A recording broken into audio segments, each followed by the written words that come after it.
Sobat Horor, pernah dengar soal toko beras yang gak pernah buka hari Jumat, padahal itu hari paling rame di pasar? Di balik tumpukan karung dan bau wangi beras, ada rahasia kelam yang udah lama terkubur di Pasar Karangayu, Semarang. Malam Jumat, toko itu sepi, tapi bukan berarti kosong. Siap-siap, karena cerita kali ini akan mengungkap apa yang disimpan di bawah lantai toko itu, dan kenapa darah bisa menetes dari karung beras. Jangan kemana-mana, karena cerita ini bukan cuma serem, tapi juga bisa bikin kamu mikir dua kali kalau belanja ke pasar.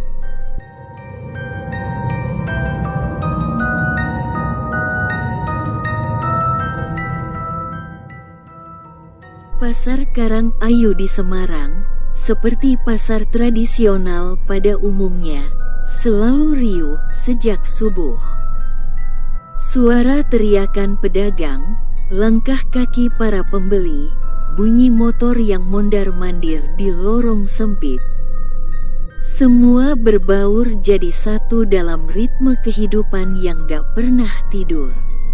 Pagi-pagi sekali, orang-orang sudah rebutan tempat, rebutan harga, rebutan keberuntungan. Tapi di tengah keramaian itu, ada satu sudut pasar yang rasanya beda. Pojok paling belakang, dekat gang sempit menuju tempat parkir truk bongkar muatan. Di sanalah berdiri sebuah toko beras yang katanya paling tua di Pasar Karangayu. Ukurannya gak besar, tapi selalu kelihatan bersih dan rapi. Papan namanya udah pudar, tapi masih bisa dibaca samar-samar, Toko Beras Mulia. Pemiliknya, orang-orang manggil dia Pak Darso. Lelaki paruh baya, rambutnya tipis dan putih semua, jalannya pelan, dan matanya selalu ngelamun. Dia bukan tipe yang suka basa-basi, jarang ngobrol, apalagi senyum. Tapi anehnya, toko berasnya selalu ramai pembeli. Padahal dia gak pernah ngasih diskon, gak pernah teriak-teriak nawarin dagangan. Yang lebih aneh lagi, dagangannya gak pernah habis. Satu karung habis, besok pagi udah muncul lagi entah dari mana. Kadang-kadang, bahkan stoknya datang tanpa ada yang lihat siapa yang ngantar. Beberapa pedagang bilang mereka pernah lewat depan tokonya malam-malam dan dengar suara seperti karung diseret-seret ke dalam. Padahal tokonya gelap dan pintunya tertutup rapat. Tapi yang paling bikin banyak orang bertanya-tanya adalah kebiasaan Pak Darso yang gak pernah buka tokonya setiap hari Jumat. Bahkan kalau hari Jumat itu jatuh di hari paling ramai sekalipun, dia tetap tutup. Gembok besar selalu tergantung di pintu kayu itu dari subuh sampai sore. Gak ada suara, gak ada tanda-tanda kehidupan di dalam. Pernah ada yang iseng ngetok pintu hari Jumat, gak ada yang jawab. Pernah juga ada orang luar kota, gak tahu kebiasaan itu, maksa buka pintu karena mau beli beras. Tapi baru juga narik gagang pintu, tiba-tiba langsung jatuh pingsan. Katanya sih kelelahan, tapi Bu Inem, salah satu pedagang sayur di pasar, percaya kalau orang itu lihat sesuatu yang gak seharusnya. Dia lihat, Le, katanya sambil bisik-bisik ke salah satu kuli pasar. Dia lihat apa yang kita semua coba hindari. Semenjak kejadian itu, orang-orang pasar makin ogah musik toko Pak Darso.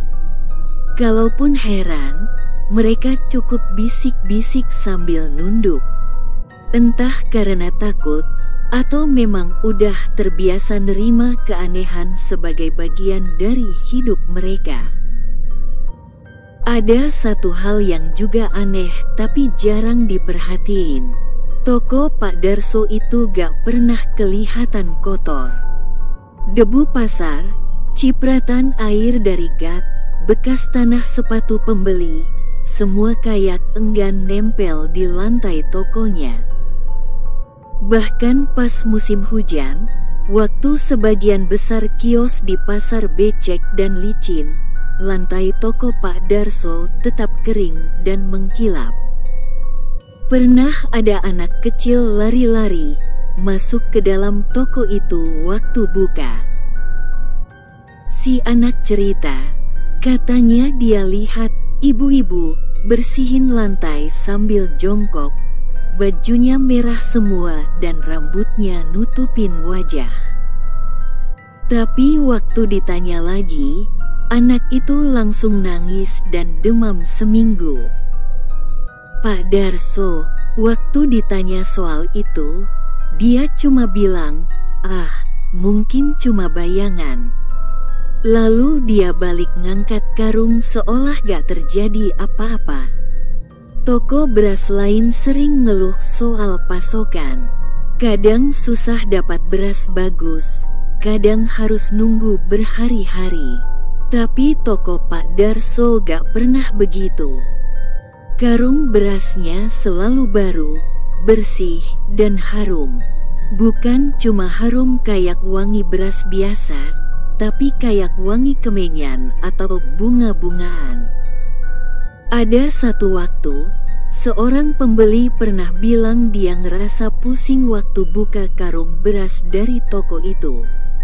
Dia ngerasa kayak lagi di tengah kuburan, katanya. Aku ndelok koyo ono sing melototin aku dari dalam beras, katanya. Nek ditumpahno, berasnya koyo gerak-gerak.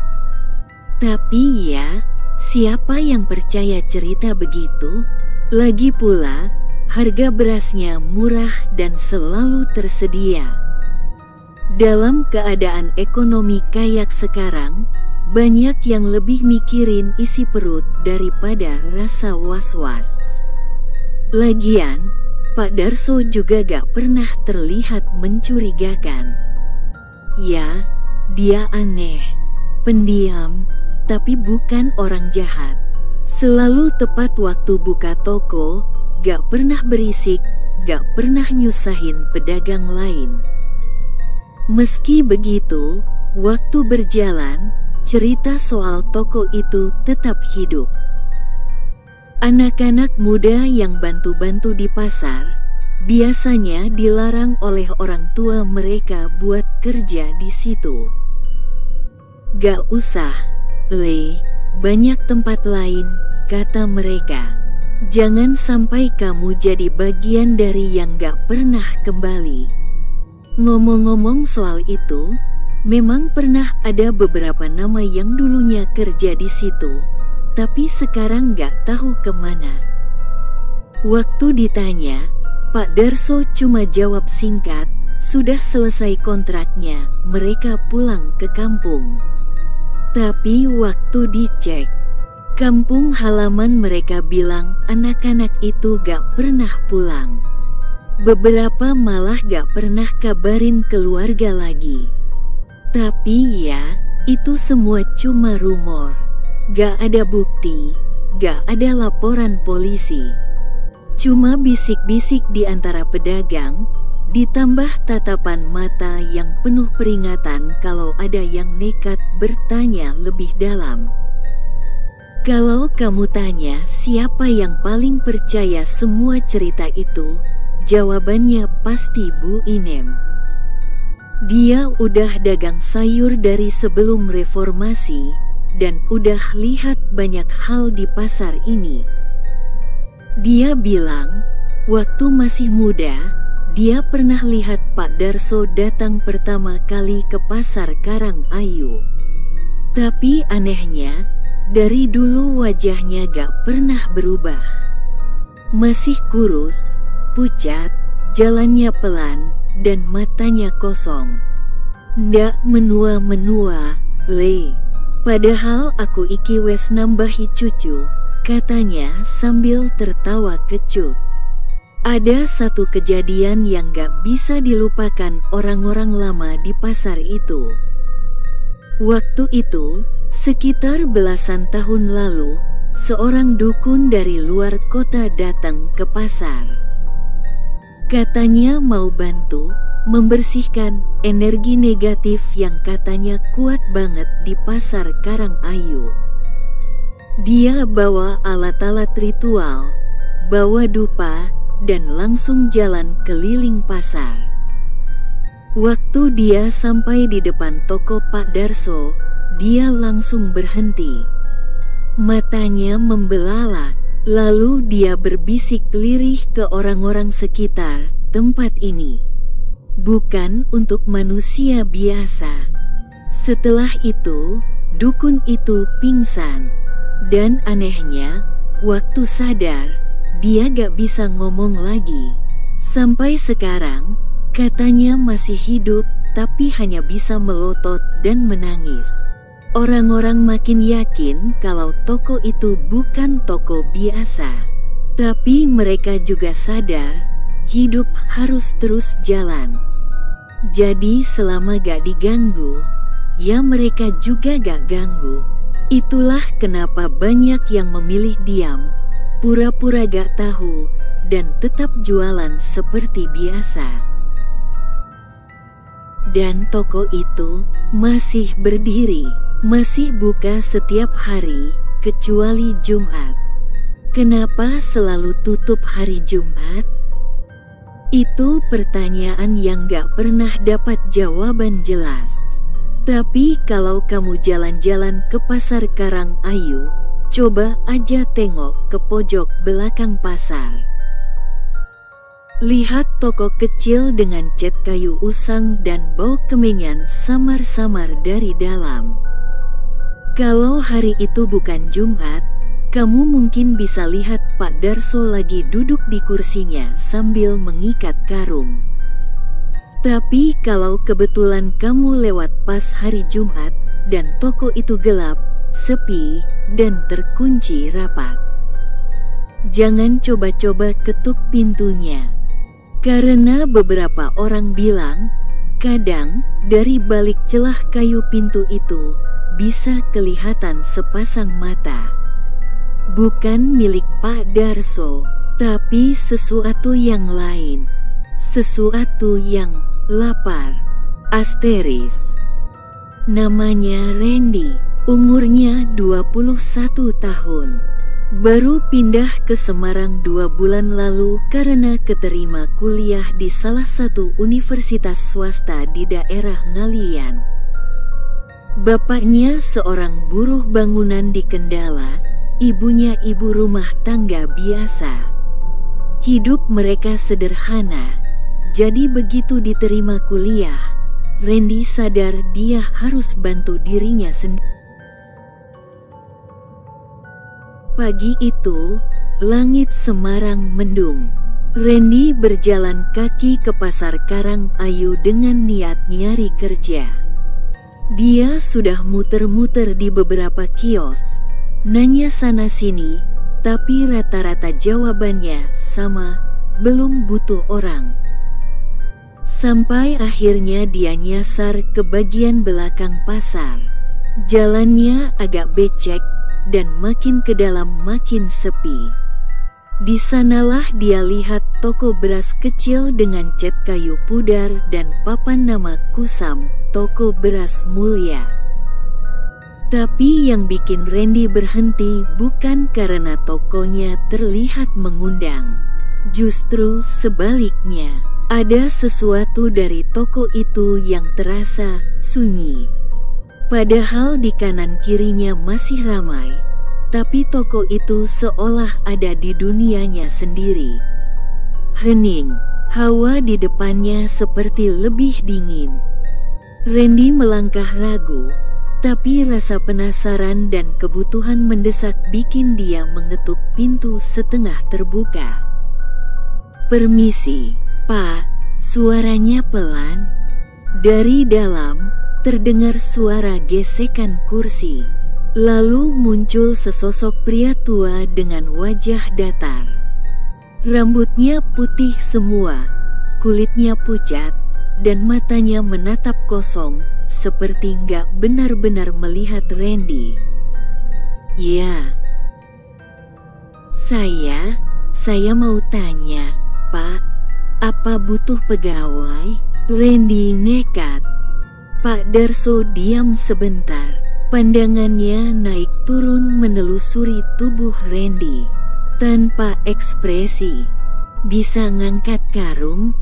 "Bisa, Pak." "Bisa jaga toko sendirian?" Randy mengangguk, meskipun belum tahu seberapa besar tanggung jawabnya.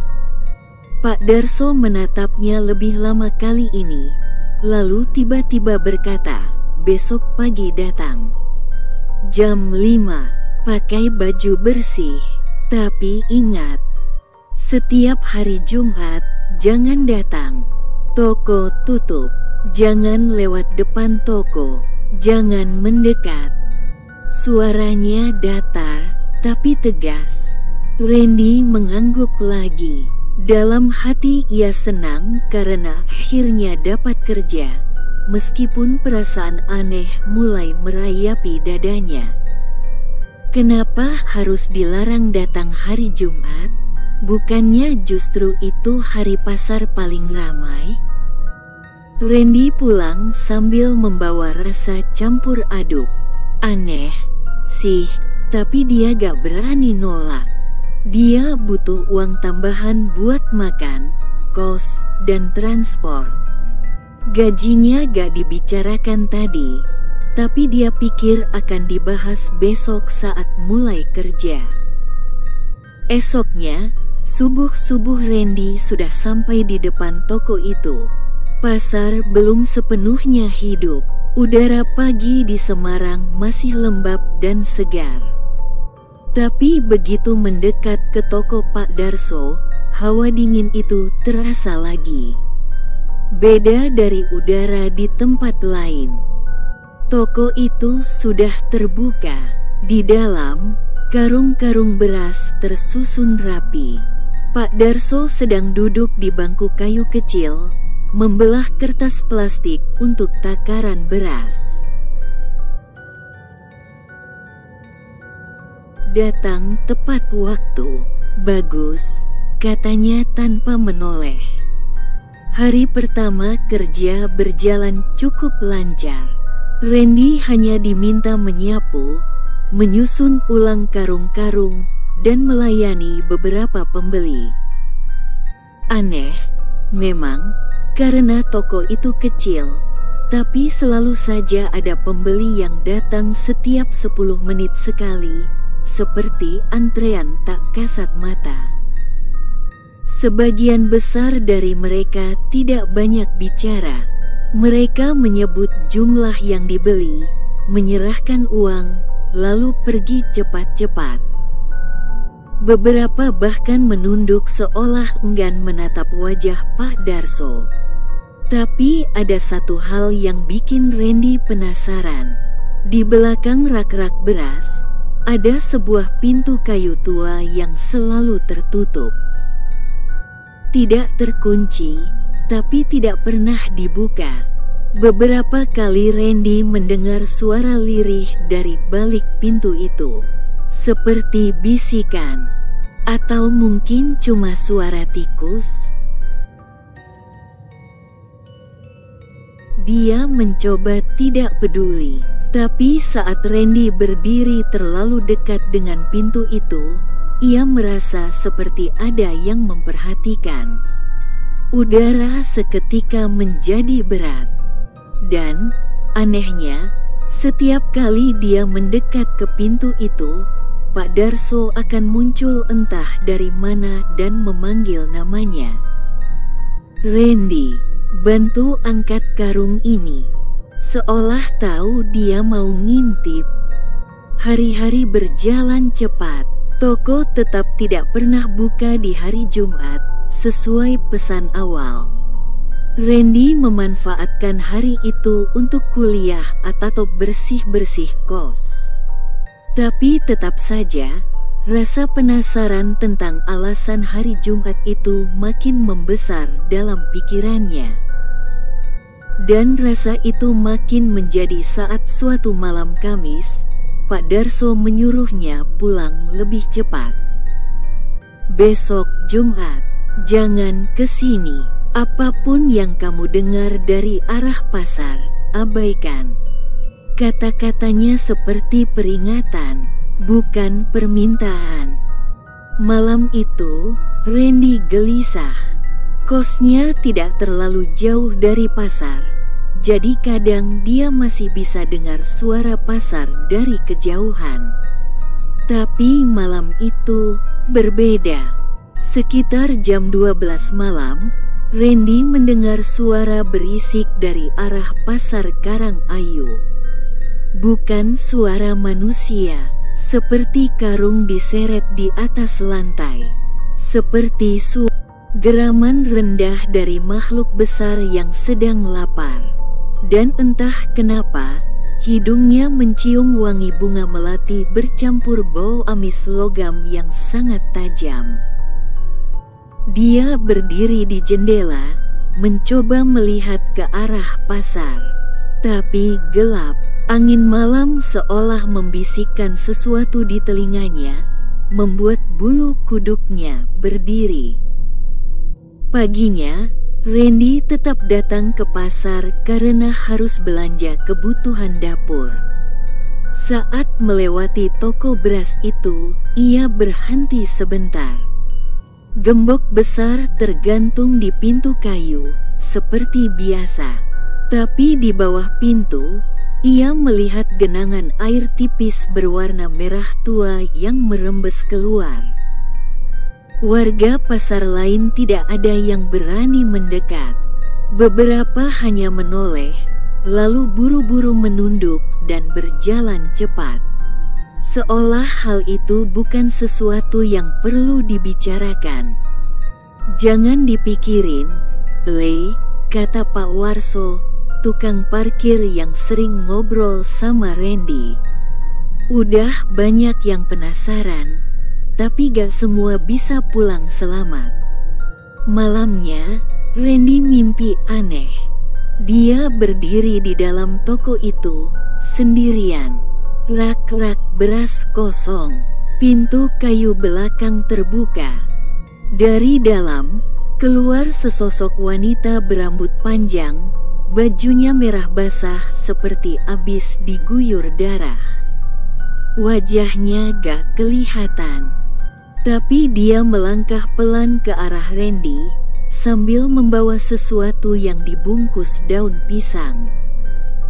Begitu dibuka, isinya bukan makanan, tapi segumpal daging mentah, berdenyut seperti masih hidup. Randy terbangun sambil teriak. Napasnya memburu, dada sesak. Tapi dari luar jendela, samar-samar dia dengar suara langkah kaki di gang kosannya. Langkah yang berat dan terlalu pelan untuk disebut manusia biasa.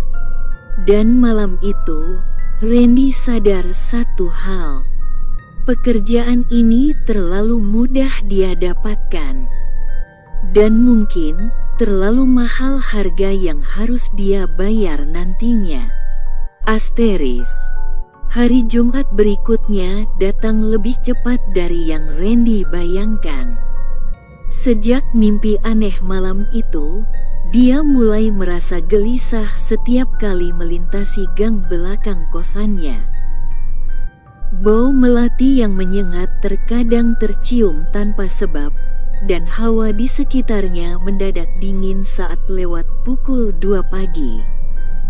Setiap kali lewat toko beras milik Pak Darso, matanya otomatis mencari genangan merah itu lagi. Tapi anehnya, tak pernah terlihat apa-apa. Lantai bersih, pintu terkunci seperti biasa. Randy mulai meragukan dirinya sendiri. Mungkin cuma sugesti, mungkin dia kelelahan. Namun semua itu berubah di Jumat yang kelam itu. Pagi-pagi sekali, sekitar jam 5, Randy bangun karena gelisah. Meskipun sudah diperingatkan untuk tidak datang ke pasar, entah kenapa pagi itu langkah kakinya justru menuju sana.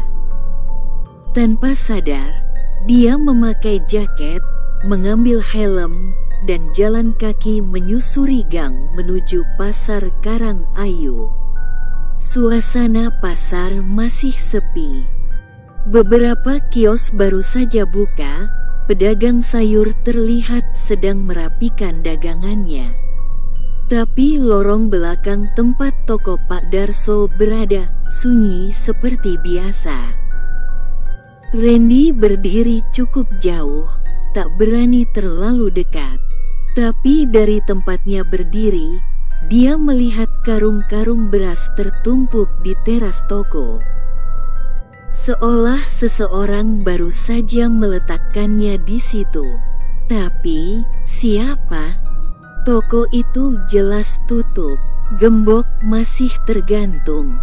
Tak ada tanda-tanda kehidupan dari dalam. Tapi karung-karung itu bukan karung biasa. Salah satunya terlihat agak basah di bagian bawahnya, seperti habis terguyur hujan. Padahal pagi itu tidak hujan sama sekali. Randy mendekat pelan. Langkah kakinya tertahan ketika dia mencium bau amis. Bau yang mengingatkannya pada rumah jagal ayam. Campuran antara darah dan daging mentah. Ia menelan ludah. Pelipisnya terasa dingin. Tangan kanannya menyentuh ujung karung beras itu. Dingin. Perlahan, dia angkat bagian bawah karung itu sedikit dan menyesal. Genangan tipis merah gelap keluar dari sela-sela karung.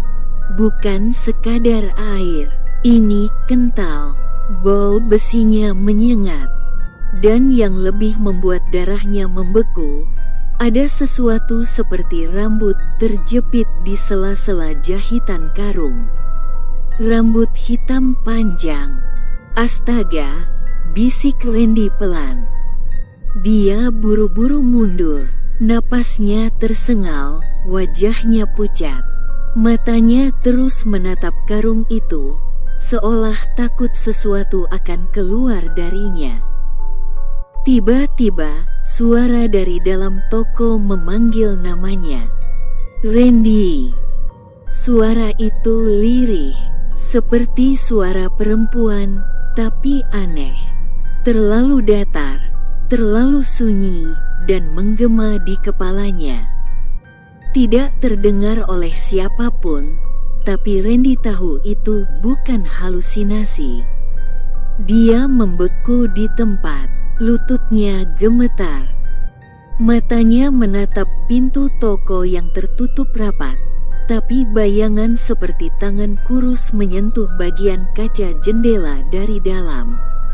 Lalu menghilang. Tanpa pikir panjang, Randy lari. Dia menembus gang pasar, melewati para pedagang yang baru membuka lapak, tak menggubris tatapan heran mereka. Sampai akhirnya dia berhenti di depan warung kopi kecil tempat Bu Inem biasa duduk pagi-pagi. Perempuan tua itu sedang menyeduh kopi, dan ketika melihat wajah Randy yang pucat pasi, dia langsung tahu sesuatu terjadi. "Kowen delok opo, Le?" tanyanya pelan. Randy butuh waktu untuk menjawab. Tangannya gemetar, matanya masih kosong. Karung beras, Bu, berdarah. Ada rambut. Terus, ada suara manggil nama saya dari dalam. Bu Inem tak menjawab. Tangannya menggenggam gelas kopi lebih erat. Pak Darso lagi ngelmu, Bu? Tanya Randy setengah berbisik. Bu Inem menggeleng pelan. Ora, Le, kuwi dudu ngelmu biasa. Randy menoleh. Maksudnya, wong-wong kayak Pak Darso itu bukan cuma minta kekayaan dari setan biasa. Mereka udah nyerahin jiwa. Toko itu rumahnya makhluk lain. Randy mematung. Kata-kata Bu Inem menggantung di telinganya. Udara pagi mendadak terasa lebih dingin. Dulu, lanjut Bu Inem lirih, pernah ada yang ngelaporin toko itu ke petugas pasar. Katanya bau aneh, ada cairan merah. Tapi waktu diperiksa, bersih semua. Karung-karungnya wangi, gak ada bukti apapun. Randy ingat, wangi yang aneh itu seperti bunga melati bercampur amis. Setiap Jumat, karung baru datang, tapi gak ada yang tahu siapa yang ngantar. Kadang cuma muncul begitu saja, padahal pintu masih terkunci. Dan setiap habis Jumat, toko itu selalu penuh stok lagi. Randy menunduk. Bayangan rambut hitam dari karung itu masih bermain di pikirannya. Lalu, isinya apa, Bu? Bu Inem tidak menjawab langsung.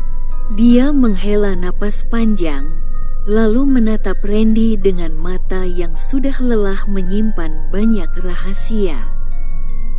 Bukan beras biasa, Le. Kalau kamu cukup peka, kamu bisa dengar suara dari dalam tiap kali buka karung itu. Ada yang terjebak di dalam. Dan setiap tahun, ada yang dikorbankan. Randy memegang dahinya. Dunia seperti berputar. Dia hanya butuh pekerjaan. Dia hanya ingin membantu orang tuanya. Tapi sekarang, dia merasa seperti sudah menjejakkan satu kakinya ke dalam dunia yang gak seharusnya dia sentuh. Hari itu, Randy tidak kembali ke toko. Dia hanya duduk di dekat warung kopi, diam, menatap kosong, dengan pikiran berkecamuk. Namun saat senja turun, dan langit mulai berubah kelabu, ia mendapat sebuah pesan singkat. Nomor tak dikenal, hanya ada satu kalimat. Kamu sudah tahu terlalu banyak. Asteris hari Sabtu pagi, suasana pasar Karangayu sudah seperti biasa lagi, ramai, hiruk-pikuk, penuh suara teriakan penjual dan denting recehan. Tapi tidak buat Randy. Setelah kejadian kemarin, dia tidak bisa berhenti kepikiran. Matanya sembab karena semalaman tidak tidur. Pesan misterius itu terus terulang. Kamu sudah tahu terlalu banyak. Ia mencoba mengabaikannya, tapi rasa takut sudah kadung menempel di dadanya. Setelah menimbang cukup lama, akhirnya Randy memutuskan untuk kembali ke pasar, bukan untuk kerja, tapi untuk mencari jawaban. Dia butuh tahu apa sebenarnya yang dia hadapi. Langkahnya tertuju ke kios kecil di pojok pasar, dekat los ikan asin. Kios itu sudah kusam, papan nama sudah hampir copot, tapi masih berdiri. Di dalamnya, duduk seorang lelaki tua dengan tatapan kosong ke arah jalan pasar. Namanya Mbah Wargo, pedagang kelontong yang sudah berjualan di sana sejak zaman Orde Baru, katanya. Orang-orang bilang, kalau mau tahu sejarah aneh di pasar ini, tanyalah ke Mbah Wargo. Dia mungkin gila, tapi kadang omongannya masuk akal dan seringkali benar. Randy menghampiri pelan. "Permisi, Bah." Lelaki tua itu tidak langsung menoleh. Tangannya masih sibuk mengikat bungkus rokok eceran. Setelah beberapa detik, barulah ia menatap Randy. Mata keriputnya tajam seperti sudah tahu maksud kedatangan pemuda itu. "Kowe arek anyar sing kerja ning toko Darso, yo," gumamnya pelan. Randy langsung deg-degan. Dia belum sempat bilang apa-apa, tapi Mbah Wargo sudah lebih dulu tahu. "Kowe wis ndelok karung itu, toh?" Randy mengangguk pelan. "Iya, Bah, darah sama rambut." Mbah Wargo terkekeh pelan, tapi bukan tawa bahagia, lebih seperti tawa getir. "Dulu, sebelum toko itu berdiri, tempat itu bekas sumur tua," katanya lirih. "Sumur keramat," kata orang. "Banyak yang hilang di situ. Tapi karena tanah pasar makin padat, sumur itu ditimbun, ditutup begitu saja." Randy menyimak dengan napas tercekat. "Pak Darso itu dulunya bukan siapa-siapa," lanjutnya. "Pedagang beras keliling, sering ditipu tengkulak. Tapi dia orang yang ambisius. Terlalu ambisius. Waktu tahu ada sumur keramat yang bisa dijadikan jalan, dia nekat." "Jalan?" tanya Randy. Mbah Wargo menatap mata Randy lekat-lekat. "Jalan ke dunia lain. Tempat di mana kamu bisa minta apa aja, asal siap bayar." Randy merinding. Setiap Jumat, dia harus ngirim sesuatu ke sumur itu. Bukan ayam, bukan kambing, tapi yang lebih berharga. Kadang burung hantu, kadang kucing hitam. Tapi makin kesini, permintaan itu naik. Tumbalnya harus lebih manusiawi. "Manusia?" tanya Randy, setengah berbisik. Mbah Wargo tak menjawab, tapi ekspresinya cukup jelas. Ia menatap Randy dengan sorot prihatin. "Kamu tahu kenapa toko itu gak pernah buka di hari Jumat? Karena itu hari pengiriman. Hari di mana karung baru datang. Tapi datangnya bukan dari dunia kita." Randy merasa mual. Perutnya seperti dikocok. "Kalau kamu buka satu karung itu dan perhatikan isinya, kadang berasnya bercampur sesuatu yang aneh. Bukan darah, tapi lebih halus, seperti serpihan tulang." "Astaga!" Randy memegangi dahinya. "Dulu ada pegawai juga di toko itu," lanjut Mbah Wargo. "Namanya Darto, anak baik, cuma terlalu penasaran kayak kamu. Dia tanya-tanya soal karung. Seminggu kemudian, dia hilang. Orang tuanya ngelaporin ke polisi, tapi gak ketemu jejaknya. Tahu-tahu, toko Pak Darso makin ramai, usaha makin lancar. Tapi anehnya, nggak ada yang pernah lihat Darto keluar dari toko itu." Suasana seolah membeku. Udara pagi terasa semakin dingin meski matahari mulai naik. Randy mulai paham. Mungkin alasan dia diterima kerja dengan cepat bukan karena dia hebat, tapi karena dia cocok jadi tumbal selanjutnya. "Terus, saya harus gimana, Bah?" Suara Randy bergetar. "Saya cuma cari kerja. Saya nggak niat ikut-ikutan hal kayak gini." Mbah Wargo menghela napas. Satu-satunya jalan keluar, ya ninggalin. Tapi gak bisa gitu aja. Kowe wis tahu terlalu banyak. Wis nyentuh garis yang gak bisa dibalikin. Maksudnya, tanya Randy takut. Kadang yang hilang bukan badanmu, tapi jiwamu, Le. Bah Wargo berdiri. Tangannya gemetar saat mengambil sebatang rokok. Ia menyalakannya dengan korek tua, lalu menatap Randy sekali lagi. Kalau malam nanti kamu dengar ada suara dari bawah tempat tidurmu, jangan dijawab. Randy terdiam, jantungnya berdetak kencang. Bah Wargo mengangguk pelan, soalnya belum tentu itu manusia. Asteris. Hari Kamis malam, Randy sudah merasa tidak tenang. Tubuhnya di kamar kos, tapi pikirannya entah kemana. Ia masih bisa mendengar jelas suara Mbah Wargo siang tadi, terutama kalimat terakhir yang terus menggema di kepalanya. Kalau malam nanti kamu dengar ada suara dari bawah tempat tidurmu, jangan dijawab. Langit di luar mendung sejak sore. Tidak hujan, tapi juga tidak terang. Angin semilir membawa bau pasar yang khas, campuran amis ikan asin, sayur layu, dan sesuatu yang asing.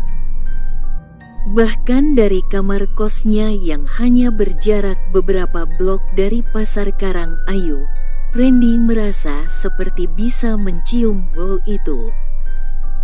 Ia mencoba tidur lebih awal malam itu, tapi bagaimana mungkin? Setiap kali memejamkan mata, wajah pucat Pak Darso, karung berdarah, dan suara dari balik dinding toko terus menghantui. Pukul 11 malam, kos mulai sepi. Tetangga kamarnya, si Dani, sepertinya sedang pulang kampung.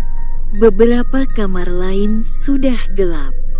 Randy menyalakan lampu kecil dekat ranjang, menyalakan azan dari ponselnya pelan-pelan, lalu berbaring. Badannya lelah, tapi pikirannya tetap menolak diam.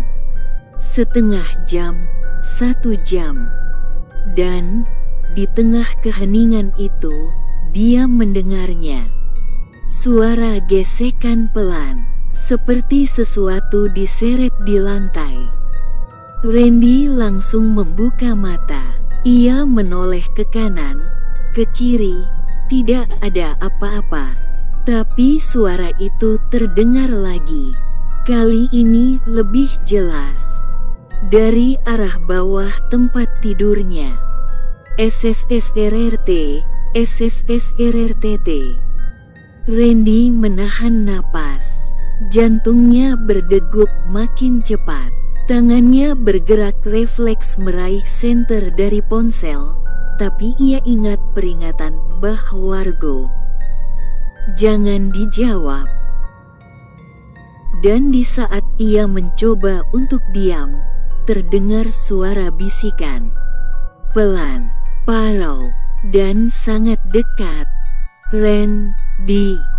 Mulut Randy terkatup rapat. Ia menekan wajahnya ke bantal, mencoba menahan napas. Tapi suara itu terus muncul. Kali ini bukan hanya dari bawah tempat tidur, terdengar dari balik jendela, lalu dari arah pintu kamar, lalu dari bawah lantai. Sesh, kamu tahu. Seketika lampu kamar kedap-kedip, angin dingin berembus dari arah jendela yang padahal tertutup rapat. Gorden tipisnya melambai-lambai sendiri, seperti sedang dipegang sesuatu dari balik kaca. Randy melirik jam. Pukul 1.34 waktu Indonesia Barat. Dan kemudian, hening total. 1 detik, 2 detik. Tok, tok, tok. 3 ketukan pelan di pintu kamar. Tidak keras, tapi cukup untuk membuat tulang belakang Randy menegang. Siapa yang datang malam-malam begini? Dia menahan diri untuk tidak menjawab. Randy, buka pintunya, nak. Suara perempuan, lembut, seperti suara ibunya. Ini ibu, kamu lupa kunci gerbang. Randy langsung menutup kedua telinganya. Itu bukan suara ibunya. Dia tahu, dia hafal betul suara ibunya. Dan ibunya sedang di Pekalongan, ratusan kilometer dari sini. Ketukan di pintu berubah menjadi garukan. Perlahan, sabar, dan terus-menerus. Seperti kuku panjang yang menggores kayu dengan penuh ketelitian. Lalu terdengar suara berat, seperti dari laki-laki dewasa. Jumat ini, waktumu. Tiba-tiba lampu padam. Gelap total. Senter ponselnya otomatis menyala, hanya menyorot ke langit-langit. Dan dalam cahayanya yang redup, Randy melihat sesuatu di pojok ruangan. Bayangan hitam berdiri kaku, tinggi, dan tidak bergerak. Hanya berdiri. Randy menahan napas. Senter bergetar di tangannya. Bayangan itu tampak semakin dekat, tanpa bergerak. Lalu, dererer TTT.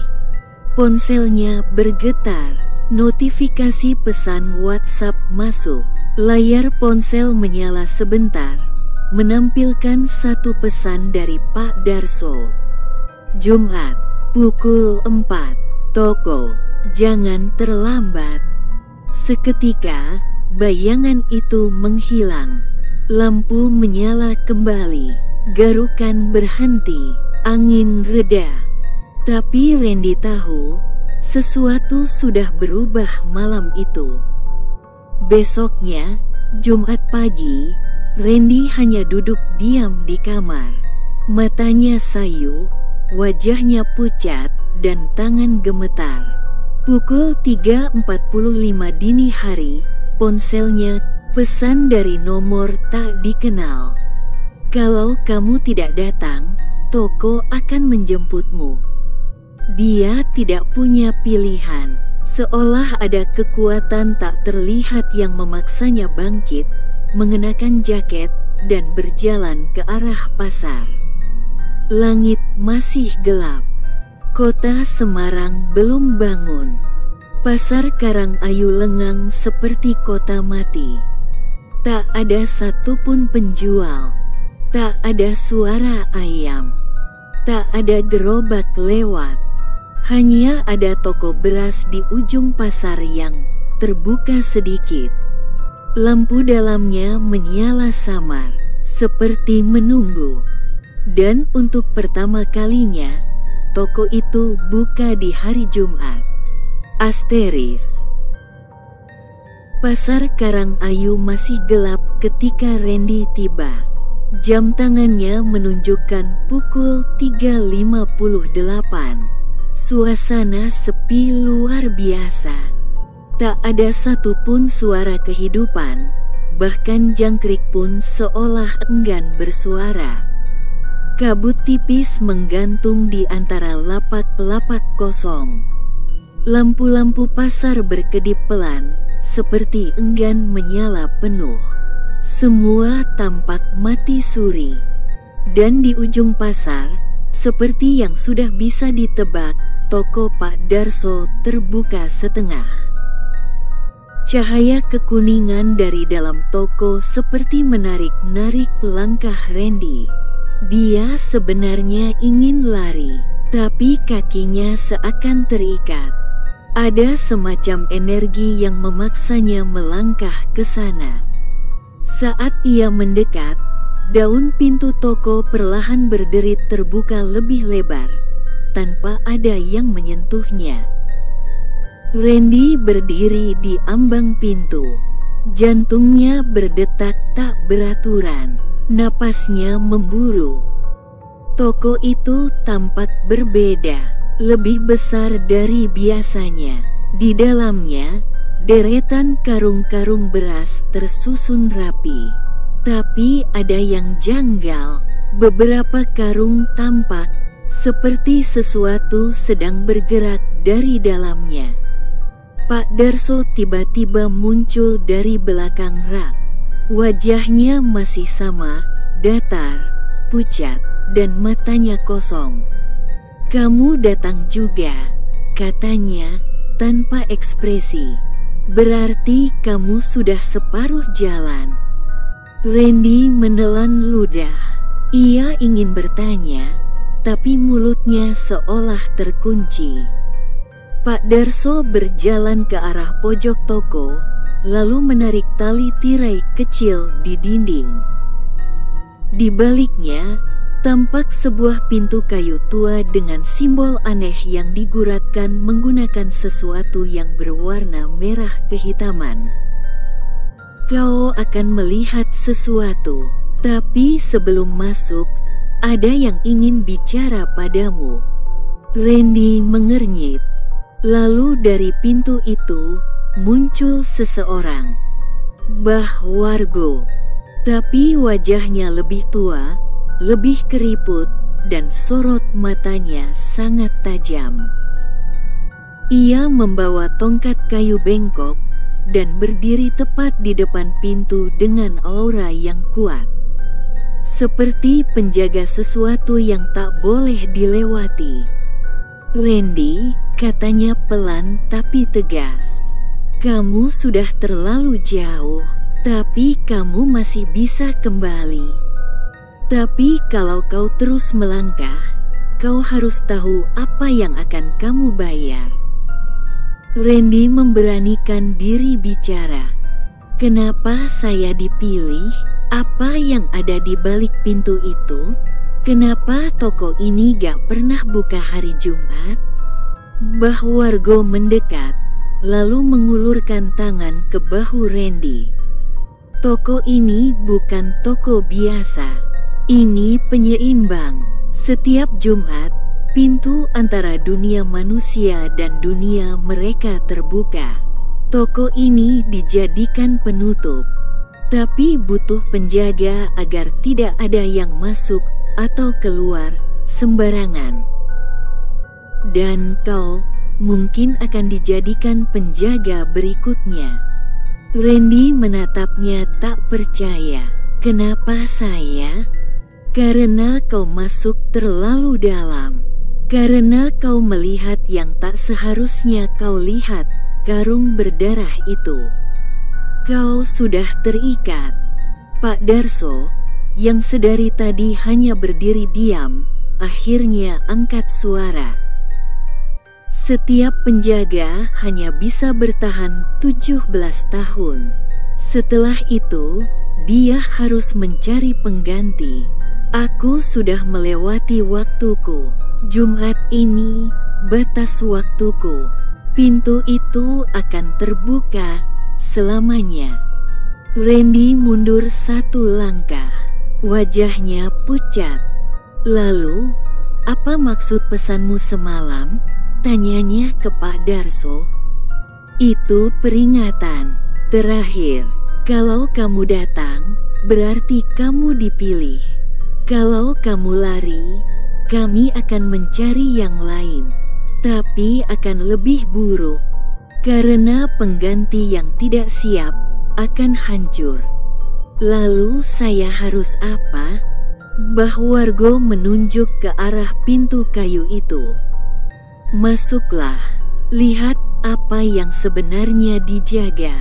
Tapi ingat, setelah kamu melihatnya, hidupmu tidak akan sama. Dan sebelum kau masuk," lanjut Mbah Wargo, suaranya mulai gemetar, "kau harus tahu ini." Ia mengeluarkan sepotong kalung kayu dengan liontin bundar bertuliskan aksara Jawa kuno. Kalung ini hanya bisa digunakan satu kali untuk keluar. Kalau kau merasa tidak kuat, hancurkan liontin ini dan kau akan dikembalikan. Tapi kalau kau ragu terlalu lama, kau akan terjebak. Randy menerima kalung itu dengan tangan gemetar. Pintu kayu di depannya kini terbuka perlahan dan dari dalamnya keluar angin dingin yang bukan dari dunia ini. Bersamaan dengan bau tanah basah dan bau besi yang sangat menusuk hidung, bau darah. Langit di luar mulai memucat. Sudah pukul 4.13. Jangan sampai matahari terbit saat kau masih di dalam, bisik Mbah Wargo. Atau kau tidak akan bisa kembali sebagai manusia. Randy menatap lorong gelap di balik pintu. Ia menelan ludah satu kali lagi. Dan dengan satu langkah berat, ia masuk. Pintu kayu menutup dengan suara gedebuk yang berat. Pak Darso menunduk dan perlahan berjalan ke depan toko. Ia menarik rolling door besi, lalu menutupnya penuh. Toko itu kini tertutup kembali. Dan untuk pertama kalinya, dalam waktu yang sangat lama, tidak ada siapapun yang menjaga pintu antara dunia ini dan dunia mereka. Asteris. Suasana berubah drastis begitu Randy melewati pintu tua itu. Langkahnya terasa berat dan hawa dingin langsung menyusup ke tulang. Lorong sempit yang ia lewati seakan memanjang sendiri, seperti tidak berujung. Cahaya yang tadi tampak dari toko mulai meredup di belakangnya, dan tak lama kemudian menghilang sepenuhnya. Gelap. Gelap yang benar-benar gelap. Randy menggenggam liontin kayu pemberian Mbah Wargo di dadanya. Tangan kirinya meraba dinding di sisi lorong, mencoba mencari penanda arah, tapi dinding itu berdenyut. Seolah ia menyentuh kulit makhluk hidup, bukan batu atau tembok biasa. Setelah berjalan entah berapa lama, tiba-tiba lorong itu terbuka ke sebuah ruangan besar. Tapi bukan ruangan seperti gudang biasa. Langit-langitnya tinggi, dipenuhi akar-akar yang menjuntai seperti rambut kering. Di tengah ruangan itu, ada lingkaran merah yang tergurat di lantai tanah, simbol aneh yang terasa hidup. Di atasnya berdiri 3 karung besar. Namun karung itu bukan sekadar karung beras. Mereka bernafas. Setiap satu tarikan napas, karung-karung itu mengembang dan mengempis. Suara seperti lirihan atau tangisan pelan terdengar dari dalamnya.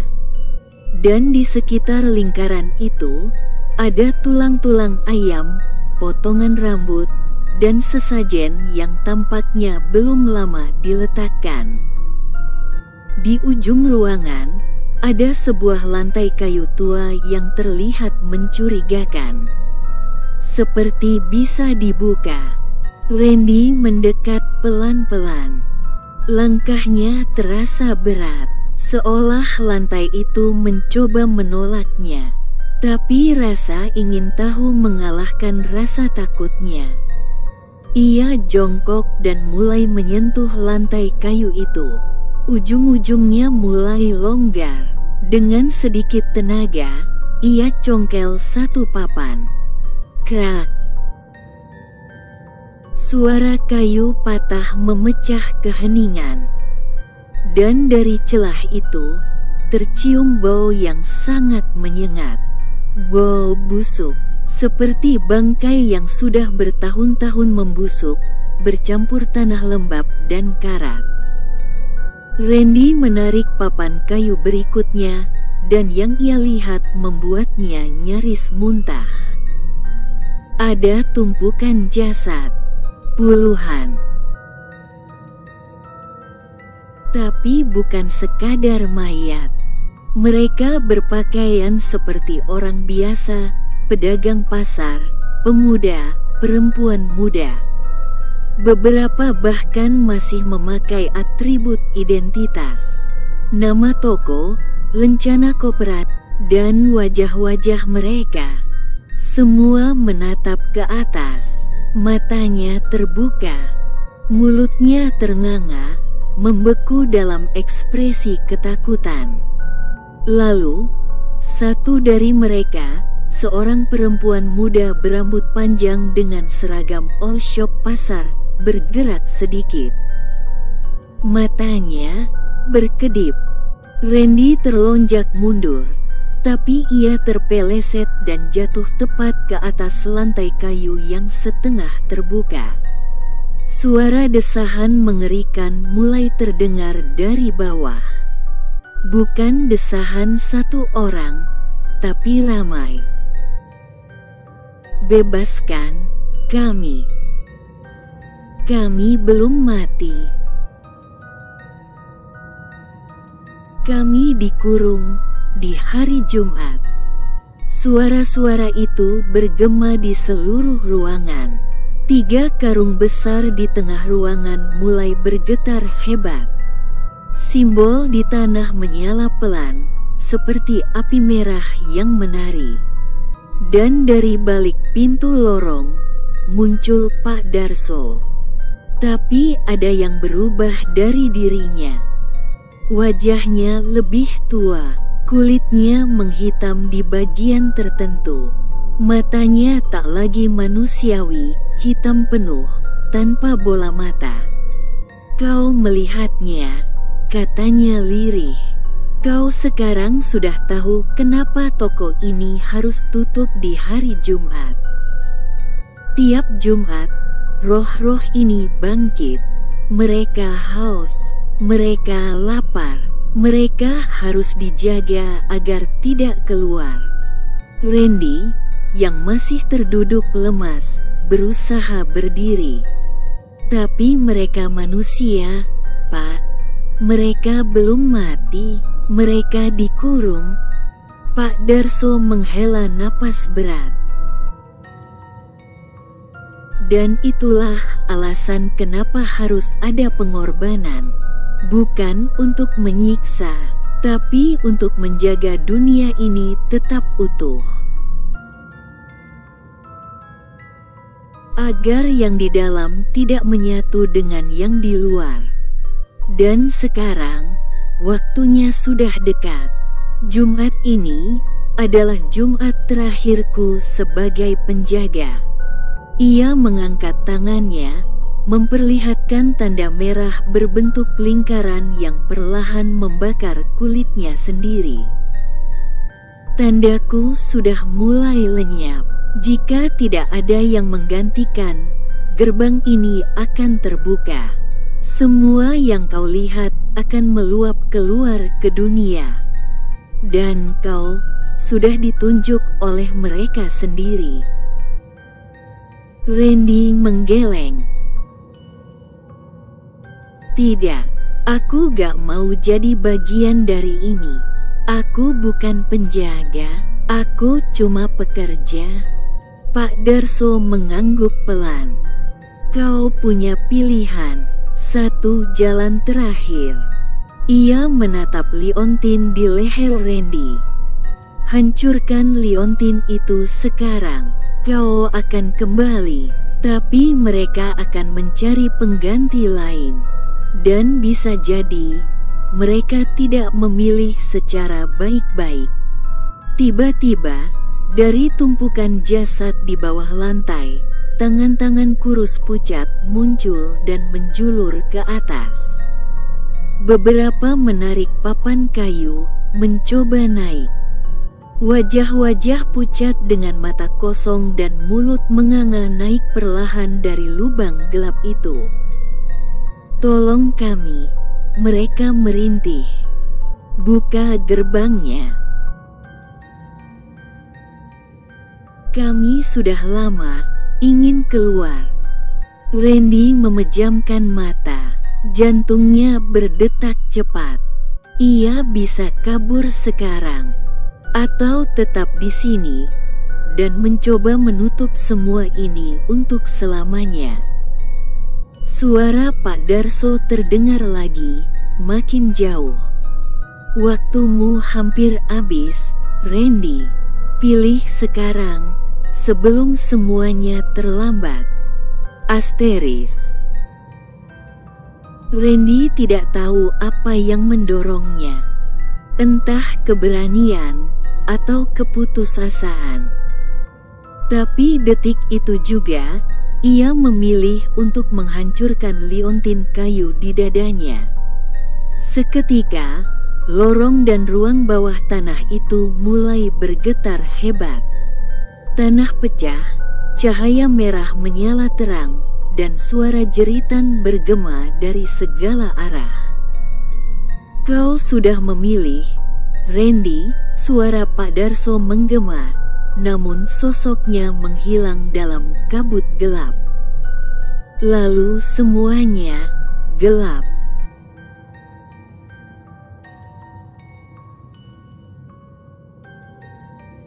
Pagi hari, di Pasar Karangayu.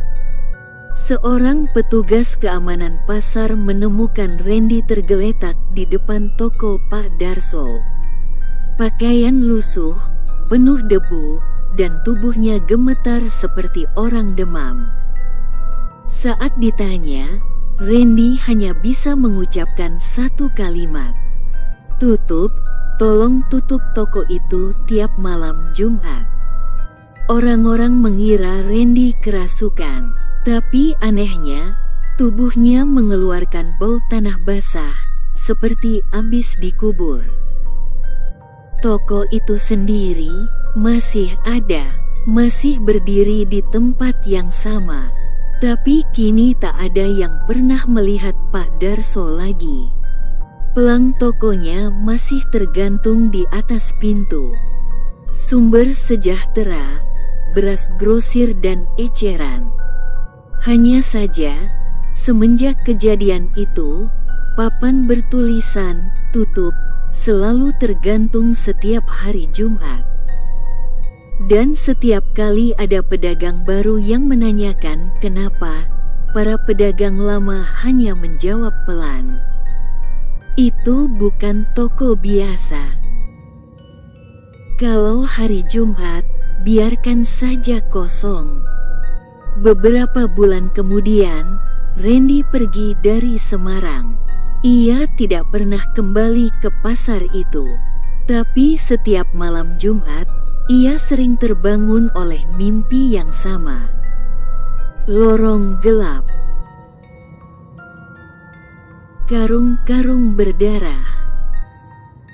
Dan wajah-wajah yang menatapnya dari bawah lantai sambil berbisik, "Kau sudah menyegel kami, tapi tidak selamanya. Waktu akan tiba, toko itu akan terbuka lagi." Dan malam itu, di Jumat Kliwon yang sunyi, seorang pedagang baru yang belum tahu cerita lamanya, nekat membongkar gembok tua toko yang sudah berdebu. Ia tersenyum kecil. "Cuma toko kosong, apa yang ditakutin?" Ia membuka pintu perlahan. Cit. Dan dari dalam gelapnya, udara dingin menyambutnya bersama suara lirih. Akhirnya, gerbangnya dibuka lagi.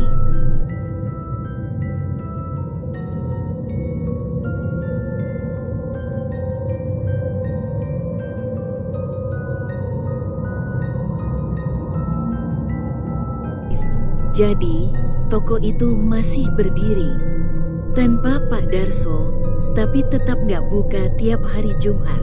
Pertanyaannya sekarang, kalau kamu kebetulan lewat pasar Karangayu malam Jumat nanti, masih berani lewat pojokan toko beras itu? Karena siapapun yang buka pintunya akan jadi bagian dari rahasia yang seharusnya tetap terkubur. Jangan lupa like, subscribe, dan share kalau kamu suka cerita horor kayak gini. Dan ingat, di balik pasar yang ramai, bisa aja ada toko yang jualan gak cuma beras.